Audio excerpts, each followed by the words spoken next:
En Memorias que Perduran de hoy, hablaremos con un profesional economista.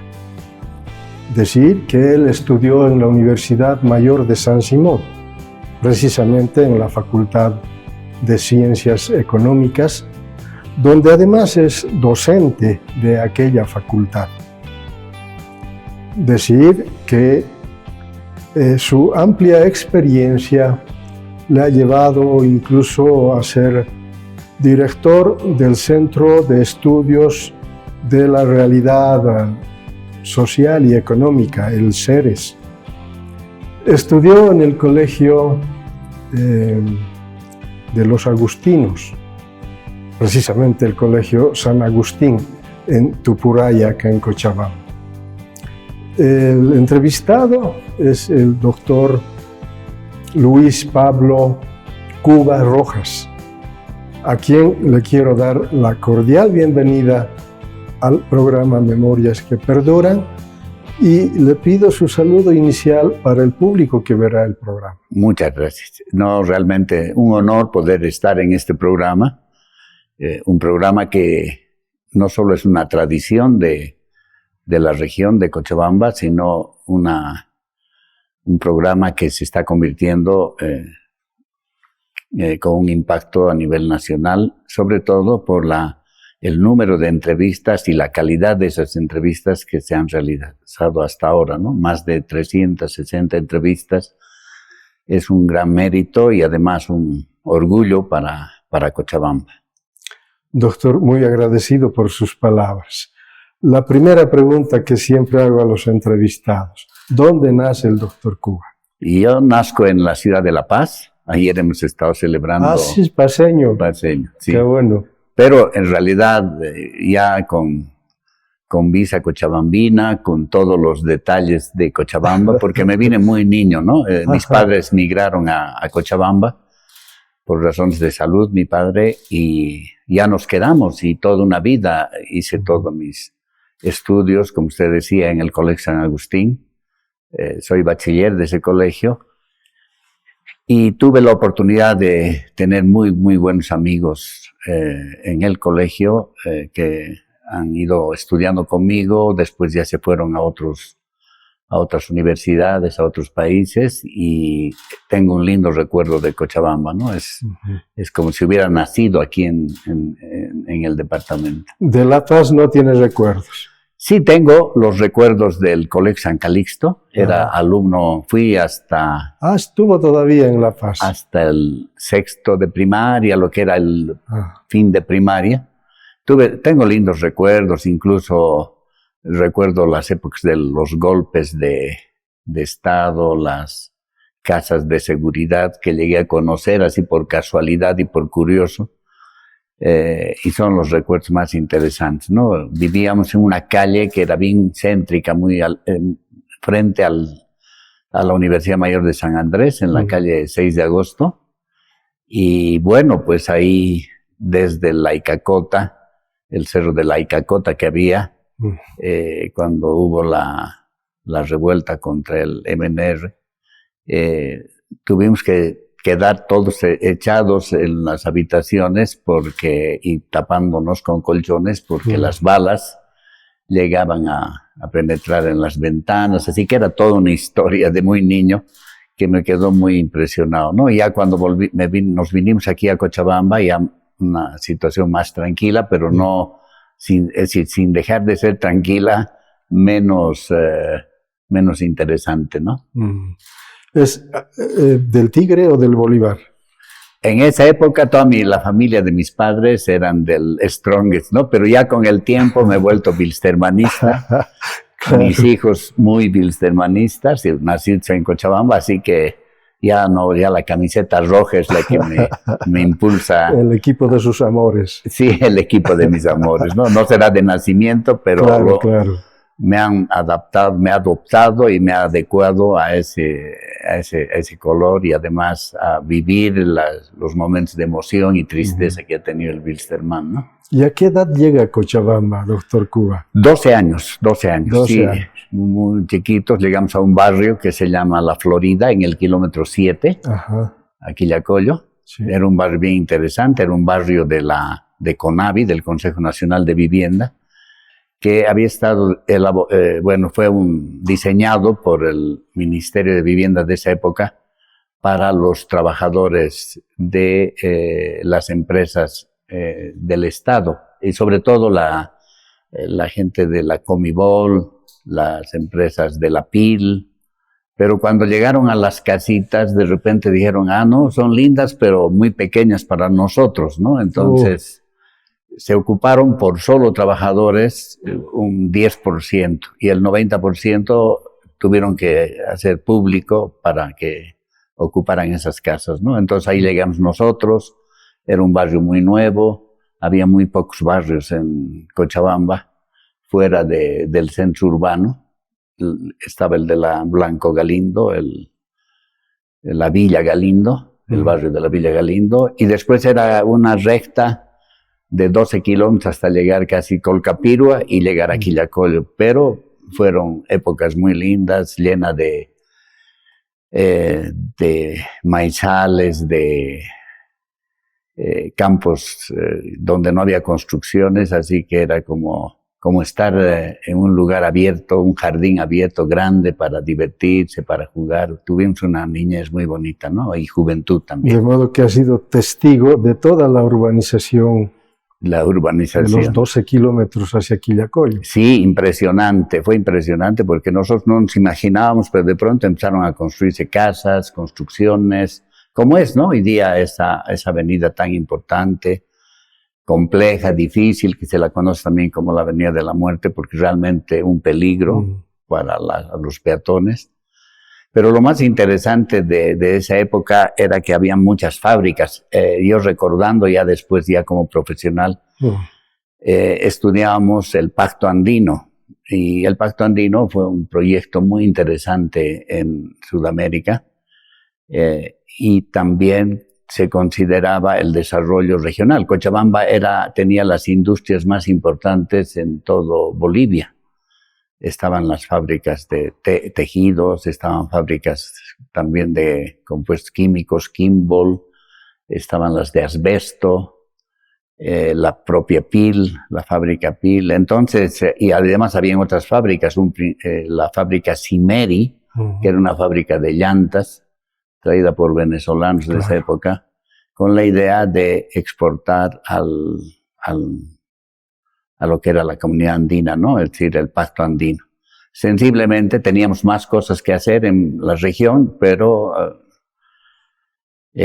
Chile, como siempre, se hizo a un lado, no le convenía ser parte del Pacto Andino y prefirió independizarse. Además estaba en un proceso de producción nacional, tenían otros intereses, con estos acuerdos de integración los obligaban a producir ciertos productos y otros no, dejar que otros compitan. Entonces era algo que los chilenos no aceptaban y se retiraron, y eso produjo una crisis en el Pacto Andino, ¿no? Terminó disolviendo, yo creo que uno de los programas de integración más importantes que hemos tenido en América Latina. Y también los perjudicados hemos sido Bolivia y, por supuesto, Cochabamba, ¿no? Que era la región más potencial para participar de ese proceso de integración. Bueno, y doctor, ¿cómo es que decidió estudiar en el Colegio San Agustín? Bueno, también es muy anecdótico, ¿no? Cuando vinimos con mis padres, llegamos en febrero del año 64, si no me equivoco, y ya las clases habían comenzado, había pasado una época de lluvias muy fuerte en Cochabamba. Ahí aprendí a caminar toda la ciudad porque no había muchos vehículos. Claro. Y nos fuimos a distintos colegios. Yo venía del Colegio San Calixto, tenía una buena libreta, pero como siempre, ¿no? Un poco... en el Colegio La Salle, por ejemplo, vieron mi libreta, pero dijeron, no, esto es de jesuitas, imposible, claro. No aceptamos jesuitas. Bueno, es muy interesante. Después fuimos a otros colegios, al Merinol, y yo le decía a mi padre, inscríbeme en un colegio fiscal, ¿no? Él era profesor también. Entonces, puedes ayudarme, y entro y estamos tranquilos. Pero de pronto mi padre persistió en la idea, había escuchado del Colegio San Agustín, buen colegio.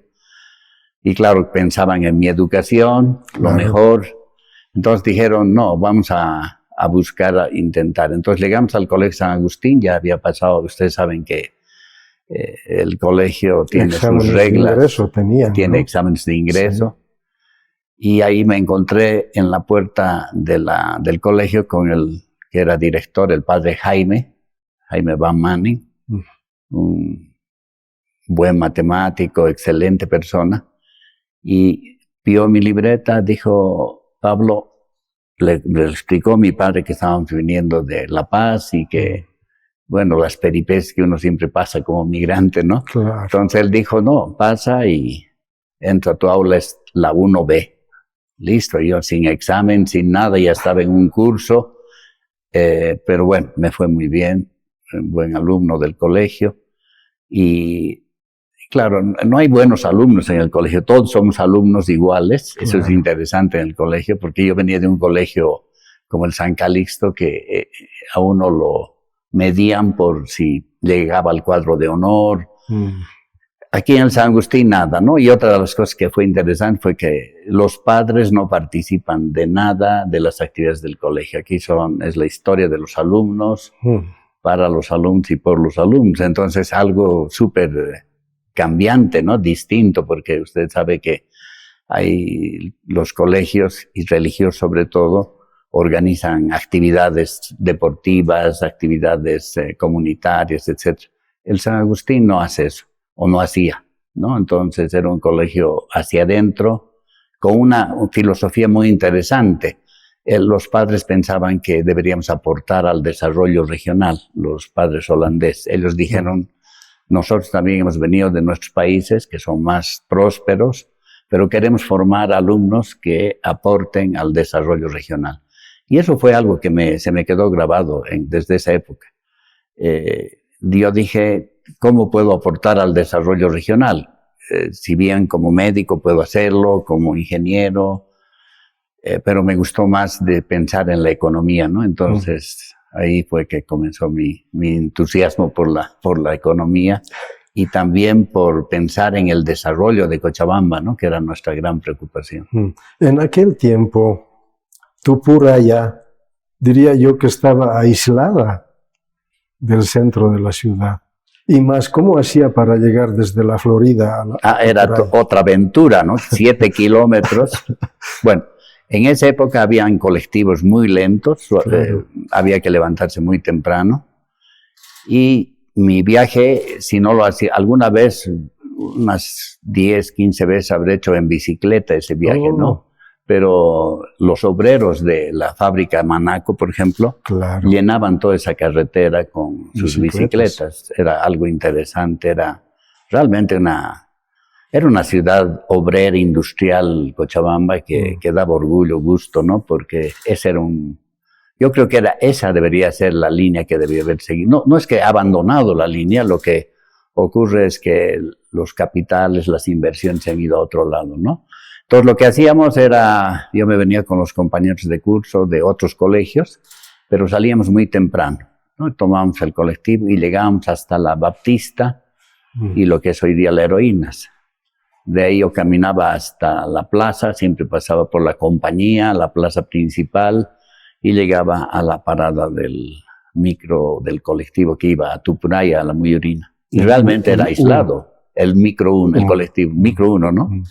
Y nos íbamos, en realidad éramos 2 o 3 que íbamos al San Agustín, nos encontrábamos y llegábamos, y además pasábamos un puente de madera, que era muy interesante, que es ahora tenemos ahí un puente bastante grande, que es el de la Muyurina, pero antes era de madera, era un puente súper interesante. Cuando pasábamos ese puente pensábamos que nos caíamos cualquier rato al río Rocha.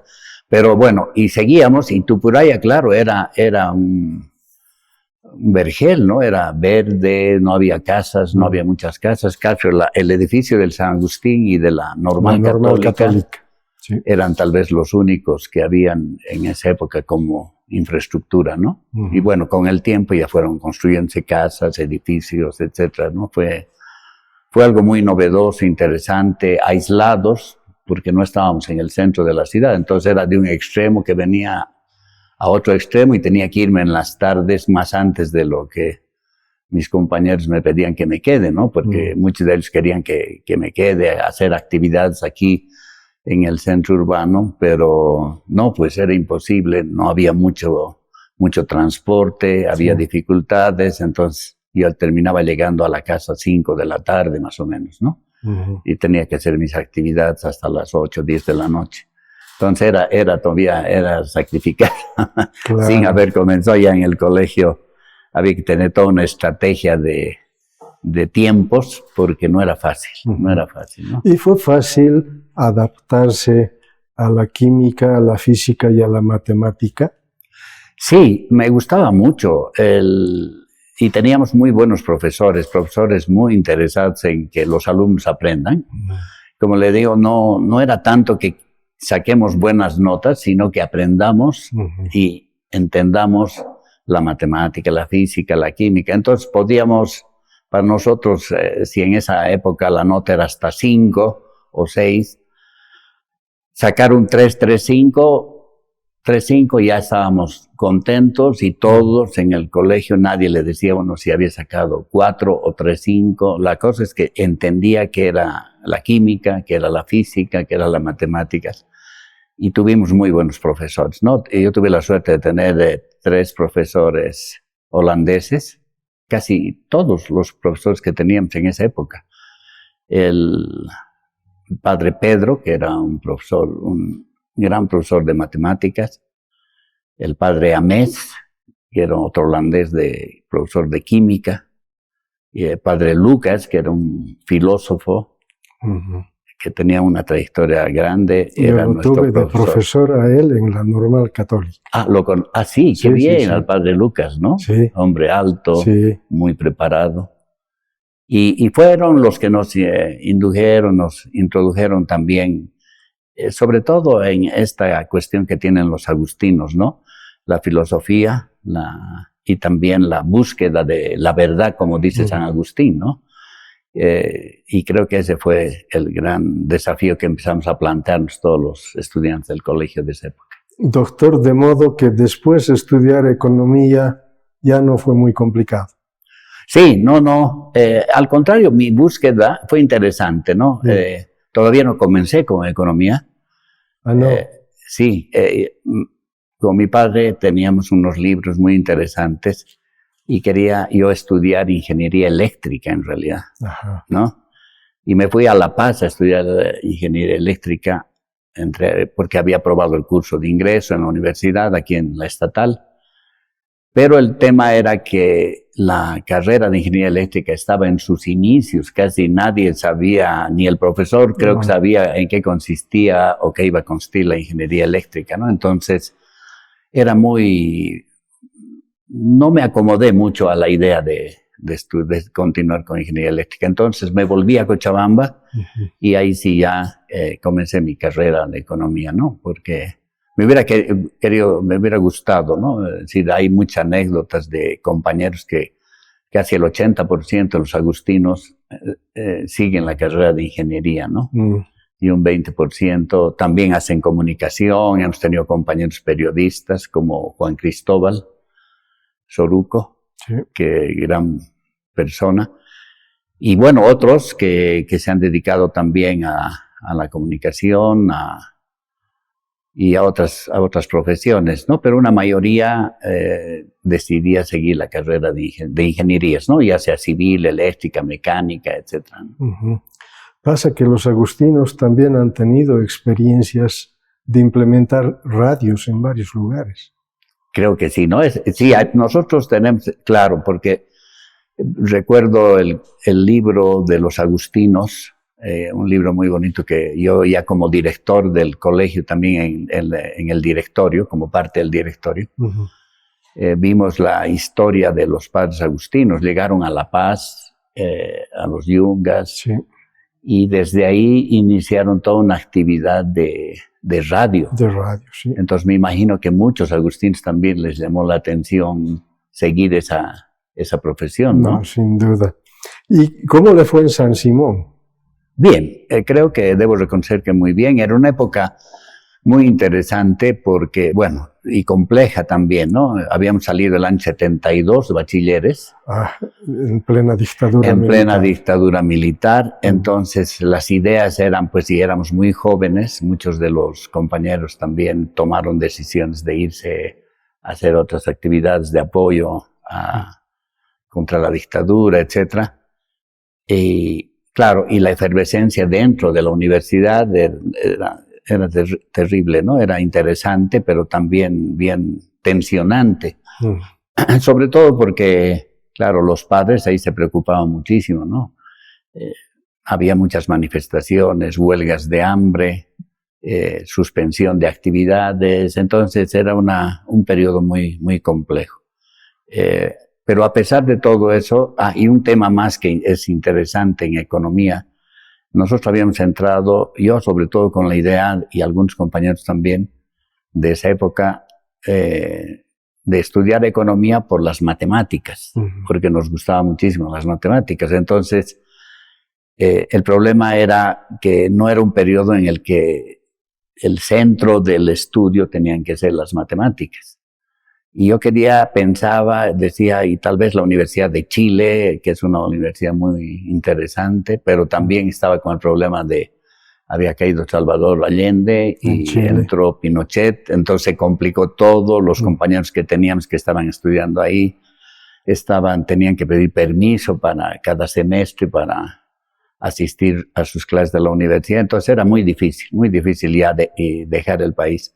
Entonces, aquí empezó toda una corriente de estudios de la teoría de la dependencia, una teoría que la trajeron algunos expertos que después, que nos empezaron a enseñar en las aulas, ¿no?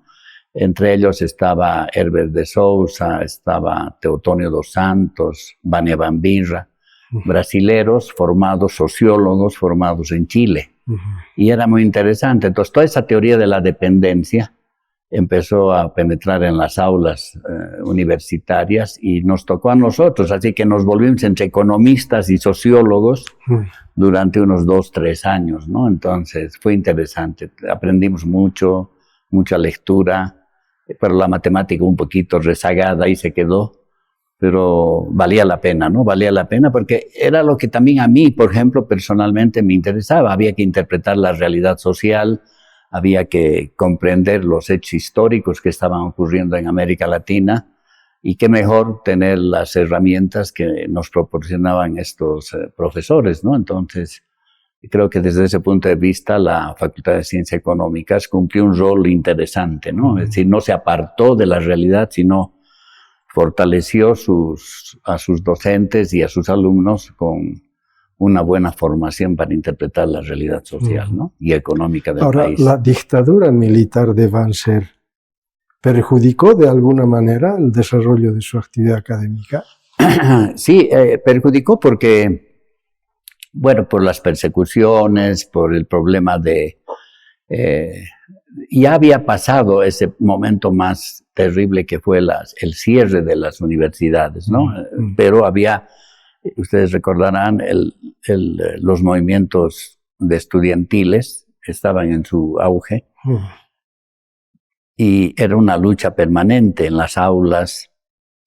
Entonces, claro, eso disminuye hoy día, si comparamos hoy día lo que un estudiante, yo como docente observo, tiene más oportunidades de seguir, de estudiar, de tener una continuidad en los estudios. En esa época, a veces terminamos haciendo un semestre por año, que ese era un poco el récord. No era que uno quería quedarse, hacer en un año, no querer hacer los 2 semestres, ¿no? No habían cursos de invierno, no habían cursos de verano. Era un poco difícil. Entonces, claro, los padres también se preocupaban un poco, porque nuestro estudio era un poco lento, ¿no? Pero era lento, pero combinado con esos hechos sociales tan interesantes, ¿no?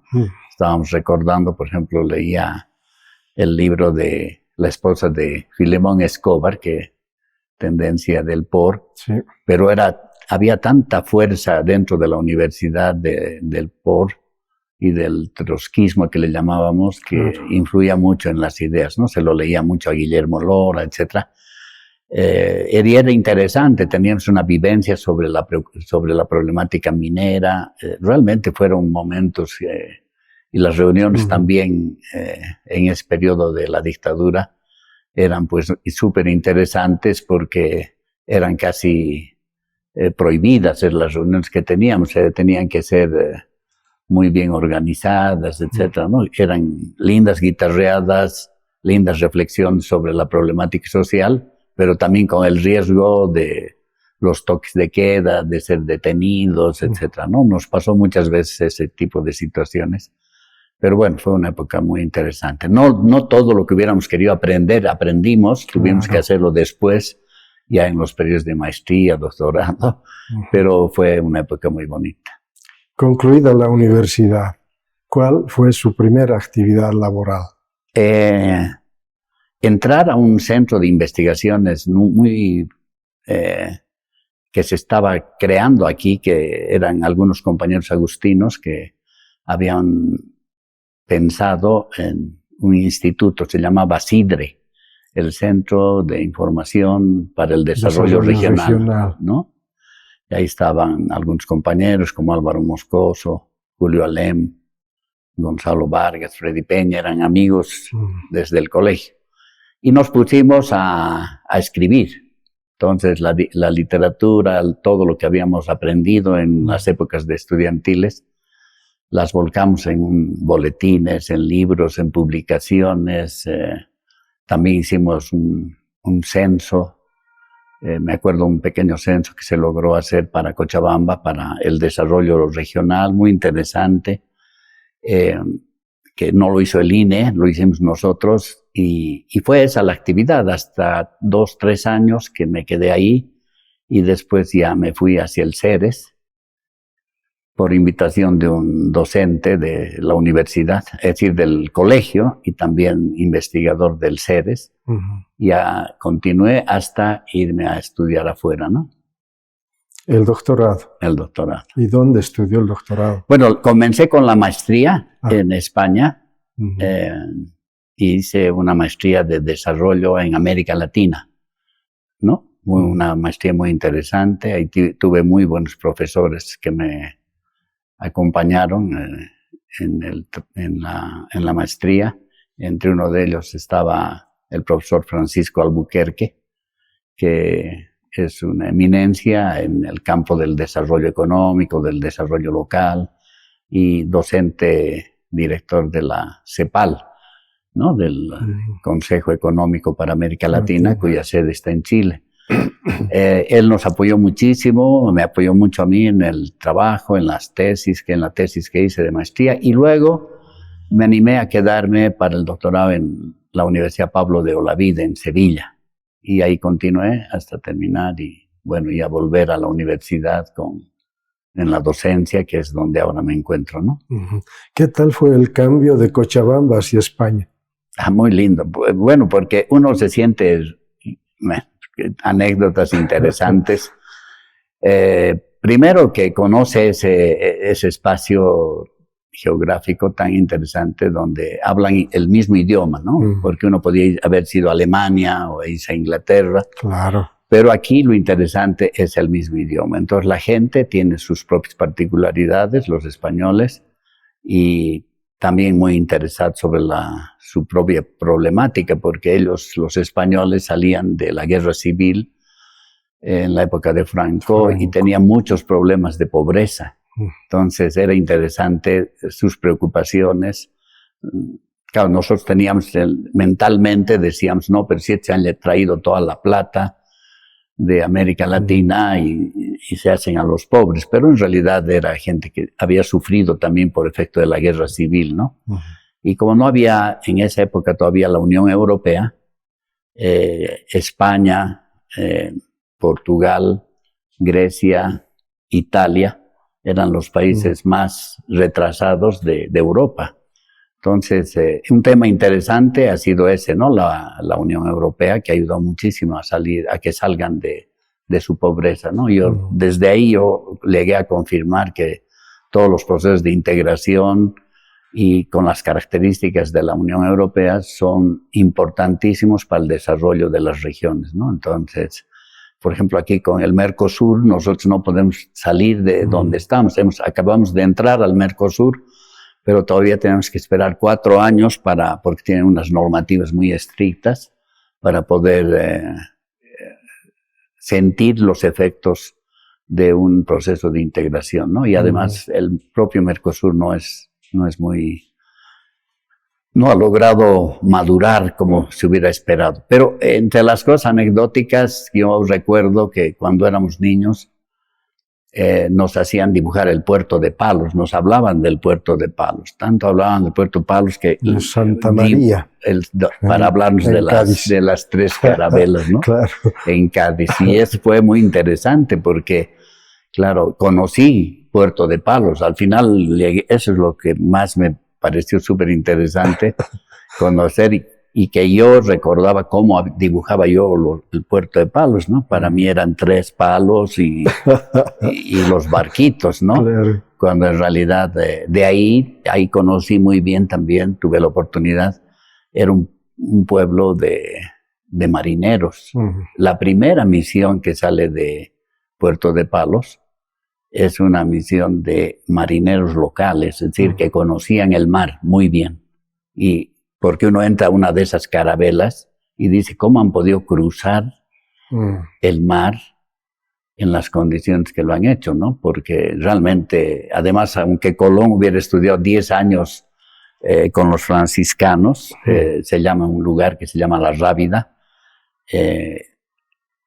no logró exactamente saber hacia dónde estaba yendo, ¿no? Él pensó que estaba yendo hacia la India.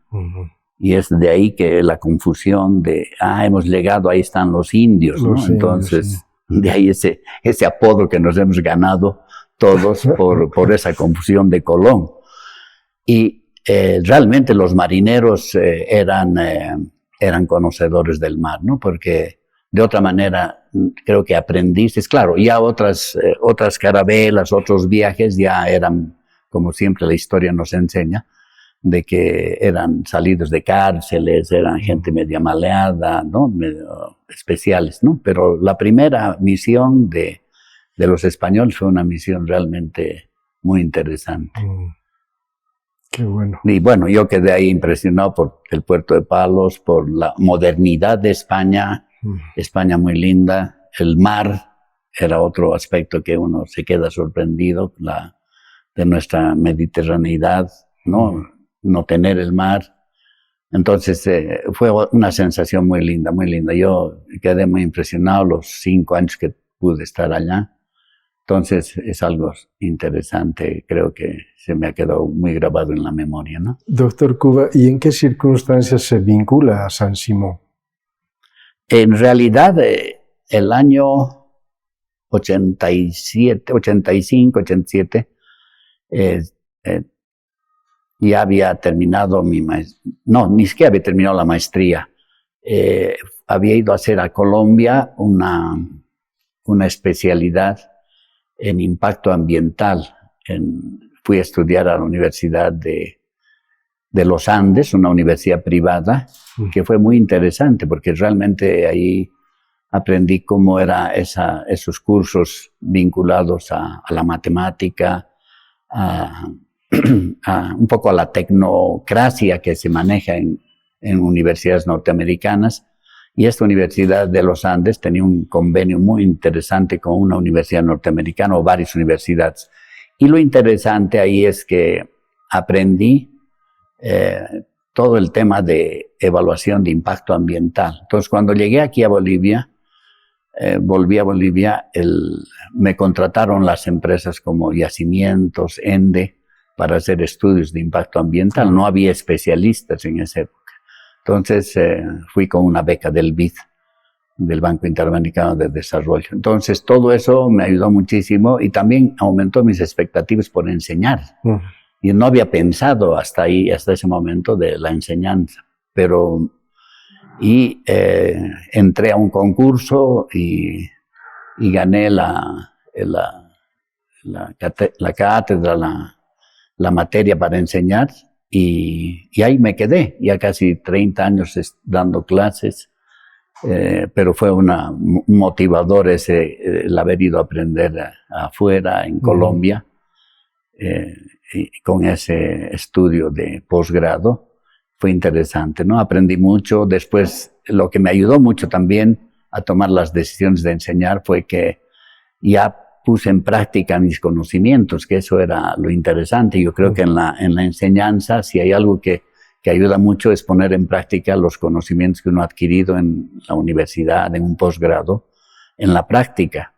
Entonces, ya en la práctica es otra cosa, ¿no? Distinta. Entonces, uno se siente más seguro, más confiado en lo que va a hacer con sus materias, con la enseñanza a los alumnos, etc. Entonces, eso fue lo que también me impulsó a quedarme como docente universitario, ¿no? Pero además fue director académico de la facultad. Sí, tuve la oportunidad ya en la parte de elecciones, que fue otro momento muy interesante de la vida profesional, el participar de los procesos democráticos que tiene la universidad, ¿no? Que uno puede ser elegido director académico, decano.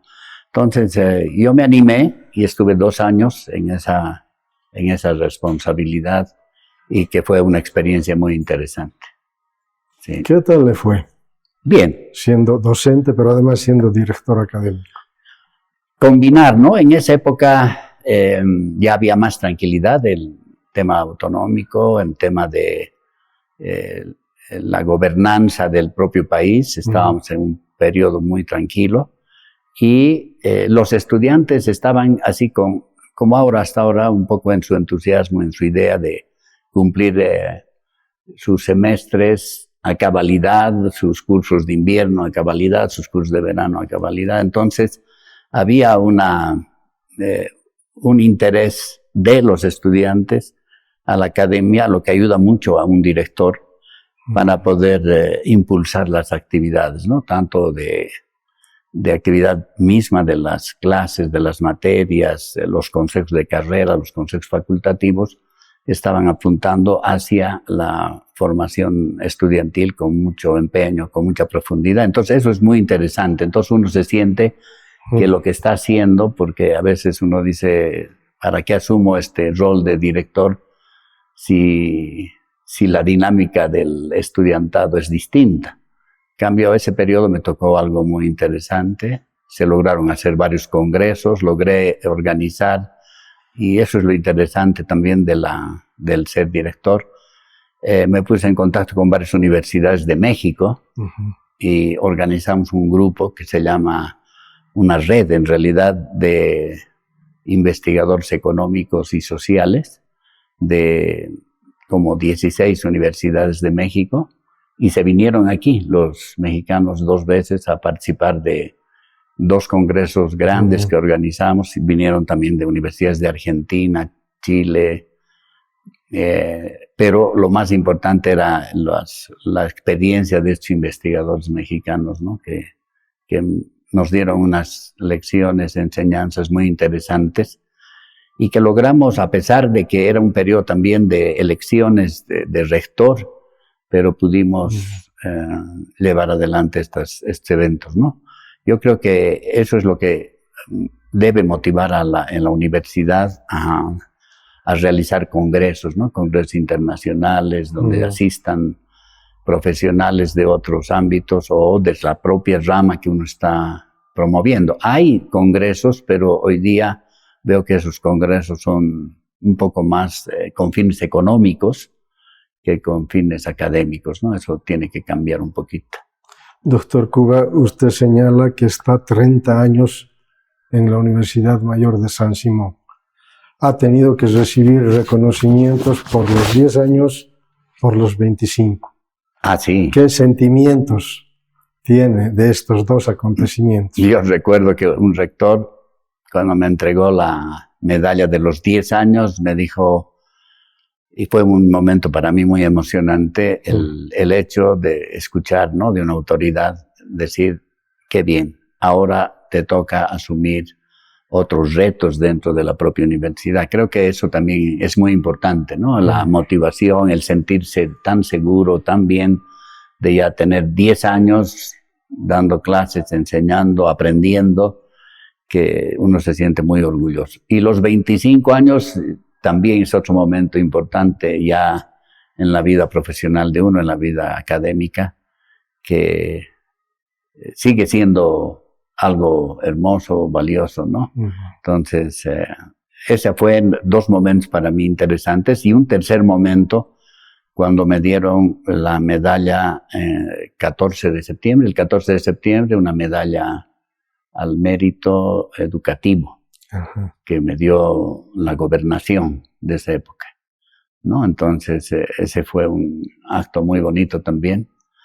Claro, es un reconocimiento. Claro, uno no busca reconocimientos. Lo que hace claro. es encontrarse con reconocimientos y estar agradecido por que le hagan ese tipo de premiaciones, ¿no? A uno. Entonces uno se siente mucho más motivado para seguir adelante. En la presentación decía que fue presidente del Colegio de Economistas. Sí. ¿Cómo le fue en esta otra actividad? Bueno, en realidad los colegios profesionales tienen un rol muy interesante, ¿no? Van más allá de lo académico. Tienen un carácter más, como diríamos, tienen que ver con la problemática de los profesionales en el ámbito local, en el ámbito regional, en el ámbito nacional. Entonces uno asume muchas responsabilidades respecto a ese tema, ¿no? Es decir, cómo mejorar que un profesional tenga un mejor reconocimiento en el tema laboral o pueda tener mejores condiciones laborales a lo largo de su carrera profesional. Entonces es muy interesante porque sobre todo tenemos que ver ahí las preocupaciones de los profesionales de distintas universidades, de distintas ramas de la ciencia, para poder colaborarlos, ¿no? Y crear también motivación respecto al rol que tienen que cumplir los profesionales en su ámbito de trabajo, ¿no? Entonces es una tarea bien compleja, aparentemente fácil, pero compleja.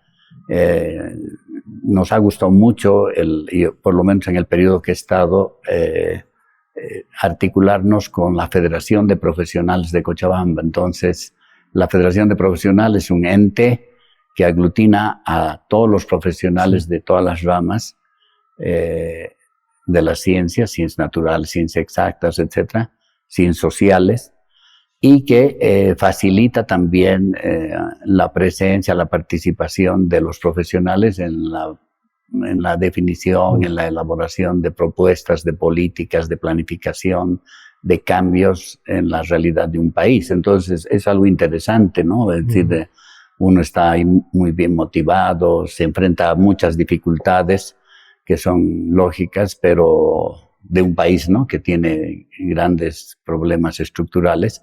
Pero yo creo que es un compromiso que uno asume ya no es económico, no es de pago, sino es un compromiso social, un compromiso ético con la sociedad, ¿no? Con la sociedad local, la sociedad boliviana. Desde su punto de vista, ¿cuál es el espacio laboral del economista? Bueno, el economista como economista tiene un campo bastante amplio, sobre todo, y es algo que me preocupa desde hace unos 20 años atrás, desde el punto de vista de la planificación, la organización de una sociedad, de una región, ¿no? Entonces tiene un papel muy interesante. Y una forma de ver al economista, porque ahora el economista a veces termina haciendo otro tipo de trabajos o actividades, termina como contador, que no es nada malo decir eso, sino que no es el rumbo que tenía que seguir el economista. El economista forma, sobre todo para fines de planificar, organizar, proyectar a través de métodos, modelos econométricos, la problemática de un país, ¿no? Es decir, el tema de urbanización, económica, el tema de distribución espacial desde el punto de vista económico, etcétera. Tiene muchas tareas. Y antes eso era interesante ver a los economistas trabajando, por ejemplo, en lo que tenía Bolivia hasta la década de los 70, que eran las corporaciones de desarrollo. Entonces ahí se veía primero un equipo multidisciplinario, ingenieros, técnicos, economistas, etcétera, trabajando por la planificación del desarrollo regional, digamos, ¿no? Que era una tarea muy interesante. Yo siempre he defendido, hay personas que no defienden a las corporaciones porque se volvieron muy burocráticas, muy difíciles de manejar, pero creo que, por ejemplo, Chile tiene se llaman las Corfo, las corporaciones de fomento, y donde ahí el economista juega un papel importantísimo. Entonces, y ayuda mucho al proceso de planificación de las regiones de Chile, o hay otras organizaciones también, otras corporaciones.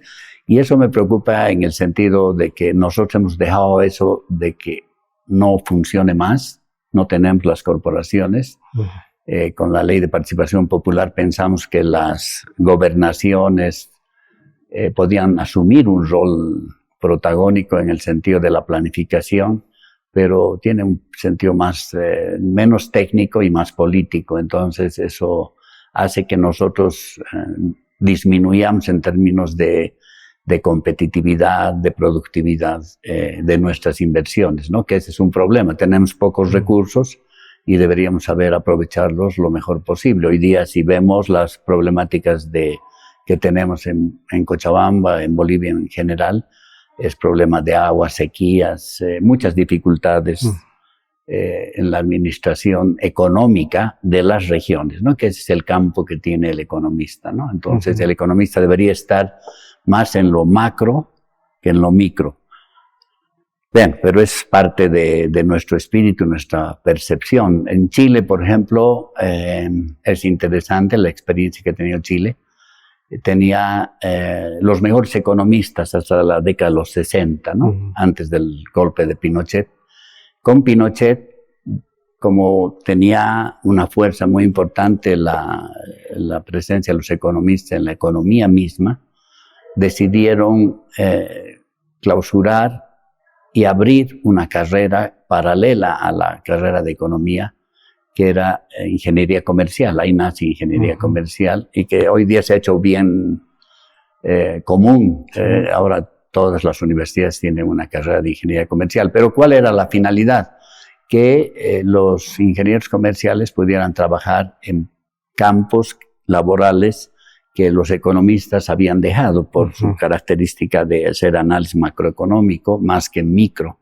Entonces el ingeniero comercial empieza a trabajar en el campo más micro, ¿no? Se especializa en proyectos, en la preparación, evaluación de proyectos, que es un campo que actualmente el economista, por ejemplo, en Bolivia ha dejado a otras carreras, ¿no? Por ejemplo, ingeniería industrial, ya se hace cargo de la evaluación, preparación de proyectos, que debería ser un campo que le corresponda al economista porque es el conocedor de la realidad. Entonces, yo siempre en las clases y en los consejos de carrera o de facultativos trato de promover de que los ingenieros comerciales asuman ese rol, ese protagónico, y también los economistas mantengan ese rol para poder aportar más al desarrollo regional, ¿no? A propósito de publicaciones, doctor, usted ha publicado libros. Sí, he tenido la oportunidad de varias publicaciones, sobre todo, como les decía, comenzamos desde los periódicos económicos, las revistas, y también la elaboración de artículos que han sido publicados por revistas mexicanas, internacionales. Tengo unos estudios que he hecho sobre lo que se llama el tejido social productivo, que es un concepto que he ido profundizando mucho para mejorar la calidad del desarrollo, ¿no? Para conocer las regiones, poderlas diferenciar en términos de mayor capacidad institucional, menos capacidad institucional, y ese ha sido mi fuerte, ¿no? Para ir escribiendo también artículos y libros, ¿no? Sí. Hablemos un poco de la situación económica que vive el país. ¿Cómo ve como economista? Bien complejo, ¿no? Sobre todo porque seguimos basando nuestro desarrollo en la exportación de materias primas, ¿no? No hemos podido todavía hacernos fuertes, lo que le decía del tema de los procesos de integración. Si hay algo que yo debo reconocer en el caso de Perú, por ejemplo, que participa en cerca de, igual Chile, hablo de Chile y de Perú, porque nuestro imaginario está muy cerca, esos dos países son vecinos y son los que más se pueden asemejar a nuestra problemática.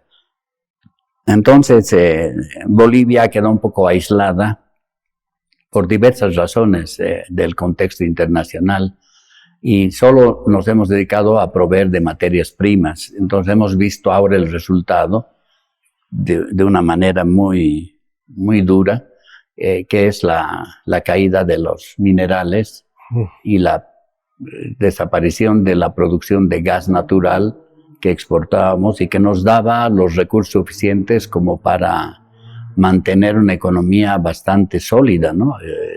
El hecho de haber solo pensado en la materia prima, en las materias primas, nos ha llevado también a una ofuscación del crecimiento, del desarrollo y de la sostenibilidad. Hemos creído que este proceso de exportaciones de estaño y gas natural y soya iban a ser suficientes. Nos hemos dado cuenta que eso no es posible.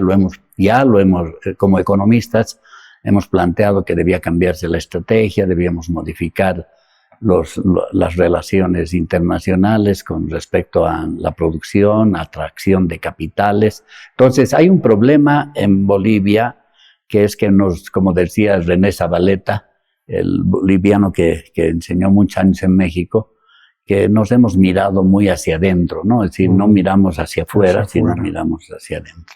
Y ese es un problema que el modelo que hemos tenido, que tenemos hasta ahora, es un modelo que nos miramos más hacia adentro que miramos hacia afuera. Y yo creo que eso debería cambiar, ¿no? Perú, por ejemplo, tiene 23 acuerdos, convenios o compromisos de convenios internacionales a nivel de integración. Entonces, eso es importante porque si uno no participa de estos procesos de integración, por más mediterráneo que sea nuestro país, entonces nos dificulta. Nosotros hemos perdido una gran oportunidad y uno a veces dice, es algo que ha pasado, el acuerdo que teníamos con los Estados Unidos, con Canadá, sobre el tema de la erradicación de la hoja de coca, etcétera, que era un acuerdo de integración muy interesante. Yo recuerdo que eso dio un dinamismo muy importante a la región, al país, pero los programas, por ejemplo, de Fundación Valles, que era un programa muy interesante, y que eso nos fortalecía, nos generaba ingresos, nos generaba mejoramiento de la tecnología, mejoramiento de las capacidades económicas de las familias, que mejoraban respecto a su capacidad de producción, eficiencia, etcétera. Pero ahora nos hemos quedado sin Fundación Valles, sin otras organizaciones, han ido desapareciendo en el país, a diferencia de lo que pasa en Perú, Chile, que uno dice, bueno, Perú no debe haber ya ONGs como en Bolivia. No, al contrario, hay cada vez más ONGs, más fundaciones, más organizaciones económicas. Entonces, creo que ese es un problema que estamos sintiendo en Bolivia, desde el punto de vista económico, una debilidad institucional muy fuerte que afecta a la posibilidad de ser más competitivos y buscar nuevos espacios económicos para el desarrollo del país, ¿no? Entonces ahí es un problema que creemos que nos tiene que llegar un poco de dólares para mejorar. Eso es un parche, no va a solucionar el problema. Si Bolivia no mejora su capacidad institucional, lo que estamos viendo, ¿no?, en la parte política, legislativa, etcétera, nos muestra, Douglas North, que es un economista norteamericano muy famoso, decía que las ventajas competitivas están en función a la capacidad institucional, ¿no? Mayor institucionalidad, mayor desarrollo. Y es lo que estamos viendo en Bolivia desde el 2015 o tal vez más antes, años atrás. la institucionalidad se ha debilitado y por tanto también cada vez nos hace más difícil ser competitivos con otros países, ¿no? Diríamos que estamos viviendo una crisis económica, doctor. Sí, muy compleja y además no es solo económica, sino también institucional, ¿no? El hecho de no haber dólares, de no tener mercados para competir, para participar, porque no tenemos productos, estamos recién empezando lo que debería ser hace 50 años, cuando comenzamos con la sustitución de importaciones. Se ha ido debilitando con el tiempo. Claro, con este gobierno otra vez queremos recuperar, pero eso nos va a llevar otros 10 años, 15 años, ¿no? Poder afirmarnos de alguna manera en las regiones.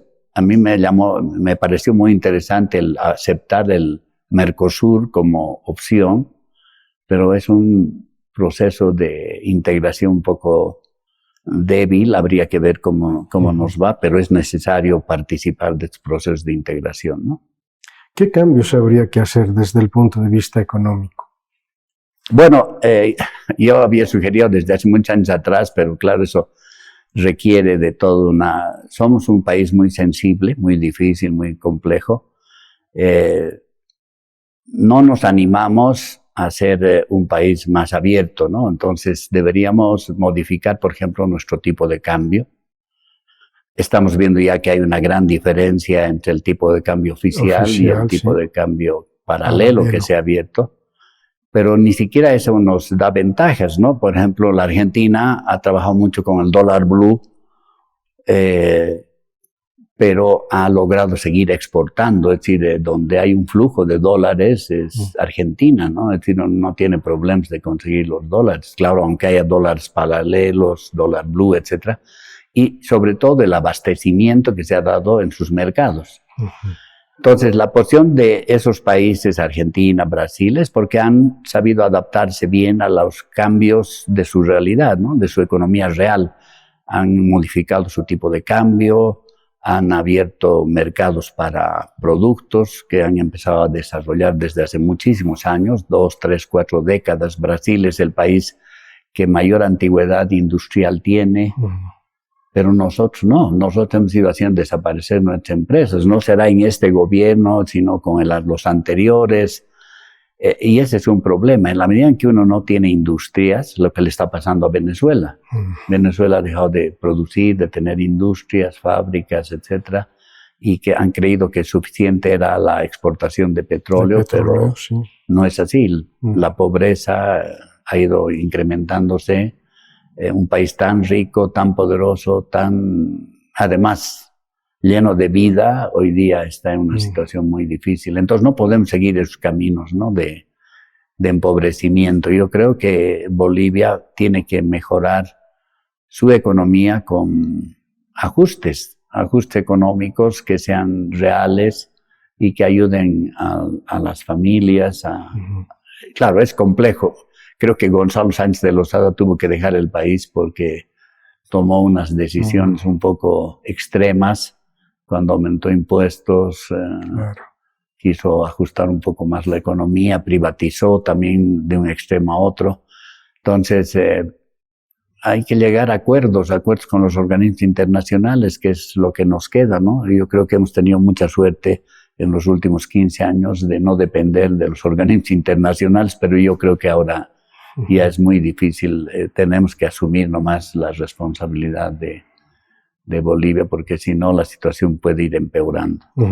Doctor Cuba, ya para acabar la entrevista, ¿qué desafíos quedan desde su profesión? Muchos desafíos. Creo que lo más importante es la institucionalidad, permitir que los profesionales economistas, por ejemplo, participen de las decisiones de políticas públicas. Eso es muy importante. Hemos notado, hicimos recién un estudio, publiqué un librito sobre el tema de la actual situación de las ciencias sociales en Bolivia, el año 2019, y notamos que los investigadores, por ejemplo, económicos, estudian un poco para ellos mismos o para simplemente llenar algunos espacios en los periódicos, pero no aportan al desarrollo económico. Es decir, no se traducen en políticas públicas. Entonces, no hay quien los escuche. Es decir, es como si un médico desarrollara todo un conocimiento sobre un determinado tipo de enfermedad, pero nadie sabe lo que hace ese médico o lo que hace simplemente se pierde con el tiempo. Entonces, es lo que necesitamos. Necesitamos que el economista trabaje en la elaboración de políticas públicas. Eso es muy importante. No podemos improvisar y tenemos que hacer que el economista pueda influenciar más en los problemas, lo que decía, de la planificación, de la institucionalidad. Eso nos va a ayudar a sentirnos más confiados en lo que va a pasar en el país en los próximos 10, 20 años, ¿no? Es decir, creo que nos dan ejemplos los otros países vecinos. Tienen crisis, pero saben superar las crisis porque sus profesionales están ubicados en los lugares que tienen que estar ubicados, ¿no? Es decir, hace poco estaba en Brasil y uno mira la realidad de Brasil y de sus instituciones, entonces da envidia. Yo creo que hay que tener esa envidia para mejorar nuestras instituciones. No podemos seguir como estamos ahora. Yo creo que la crisis no solo es política, no solo es económica, sino también es institucional. ¿No? Doctor, quiero agradecerle por haber participado del programa Memorias que Perduran. No, su despedida del público que verá el programa. Muchas gracias a todos, aquí a la invitación del licenciado Constantino Rojas, que ha tenido la paciencia de escucharme, pero además el poder transmitir algunas experiencias que uno tiene a lo largo de la vida, tanto personal como profesional. Muchas gracias, buenas noches. Ha sido grato escuchar la semblanza de vida del doctor Luis Pablo Cuba Rojas. Nos ha comentado que él nació en La Paz, pero ya luego a los 12 años se vino a Cochabamba.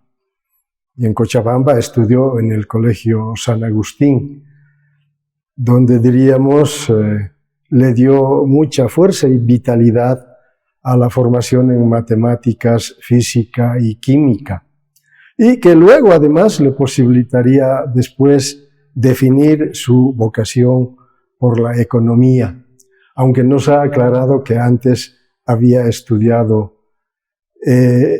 empezado estudiando ingeniería en la Universidad de La Paz.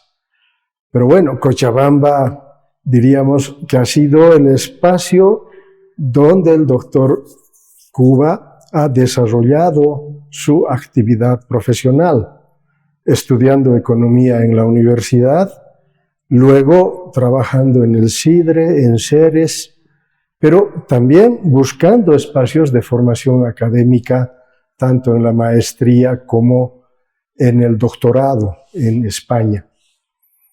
Ha sido grato escuchar que el doctor Cuba ha estado en el puerto de Palos, de donde Colón embarcó para descubrir América Latina. Interesante saber esta su experiencia, pero además conocer la visión que tiene como economista de cómo se mueven las estructuras económicas en el país, que sin duda influyen también desde el punto de vista político. Nos ha dicho que es un apasionado por el Wilstermann, el equipo de sus amores. Bueno, amigos, ha sido grato estar en este programa de Memorias que Perduran. Estaremos con ustedes en la próxima semana. Hasta pronto.